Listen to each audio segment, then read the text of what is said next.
In 1954, Dr. Serizawa set off the oxygen destroyer to try and fix the mistake the firing of nuclear weapons unleashed on the world, dying in the process. In 2019, Dr. Serizawa set off a nuclear weapon to try and fix the mistake the firing of the oxygen destroyer unleashed upon the world, dying in the process. Before I get too far, I'd like to lament OverlySarcasticProductions' coverage of this scene, which made it come to my mind. Now, OSP is a fantastic channel. Highly recommend them for a huge number of reasons, ranging from their wit, their research, humor. However, they seem to have fumbled the ball a little bit on this scene when they were covering kaiju films, which I think ties into their praising of the well-deserved writing of Pacific Rim. Pacific Rim is a very humanist film, where technology, strategy, friendship, and guile allow humanity to kill the gods, creatures and beings venerated by some that seem to be above humanity. King of the Monsters and the Monsters follow the majority of the Godzilla franchise in being anti-humanist, but not necessarily anti-human. This is the main difference between them and Pacific Rim. Every single time humanity tried to contain, stop, or interfere with the kaiju in the monsterverse, it backfires. Try and terminate the male Muto, it gets agitated, busts out, and kills a bunch of people. Try and vivisect the female Muto, she goes on a rampage in Las Vegas. Try and take out 3 kaiju with a nuke, we end up having a live warhead in the middle of San Francisco and the fight getting dragged into the city. Try and map out Skull Island with explosives, piss off Kong and wake up a bunch of way nastier skull crawlers. Try and forcefully wake up the Titans, and you not only wake up the one monster Godzilla was trying to keep on ice, but you turn it loose on the world.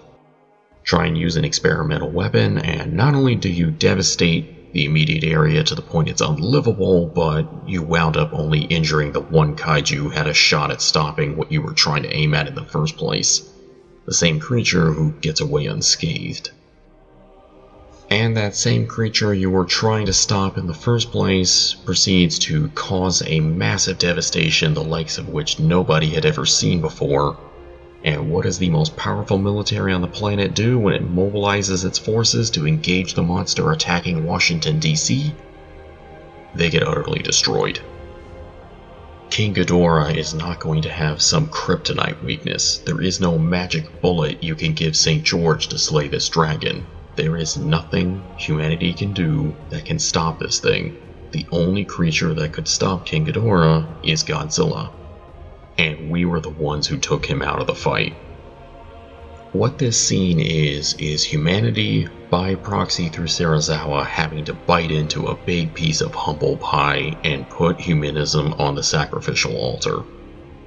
Look at the scene. It's in a temple to a character with the word God literally in their name. The wise man has to climb the steps while holding a symbol of humanity's guile and power that caused this whole mess in the first place back in the 50s. He sheds his barriers to be fully in the presence of the deity, all while serving himself up as a sacrifice, praying that this is the one being that can save humanity from its mistake and stop the monster they've turned loose. The message is not nukes are good, and there is a message indeed. It's about praying to a higher power and asking them to save you when things are out of your control. In an era that has been very much dominated by extremely humanistic movies like Star Wars and superhero films, this is something very different than what we've gotten before. For a movie that explores the concept of faith, be it finding your faith restored or even going into fanaticism and taking it too far, this is a very poignant scene. It's the time humanism is literally put up on the altar. And for this monstrous moment, I think it put the God in Godzilla far more than it ever has been present in the franchise. Not only as a nice callback to 1954 and showing how much things have changed since then, but establishing it as its own great moment.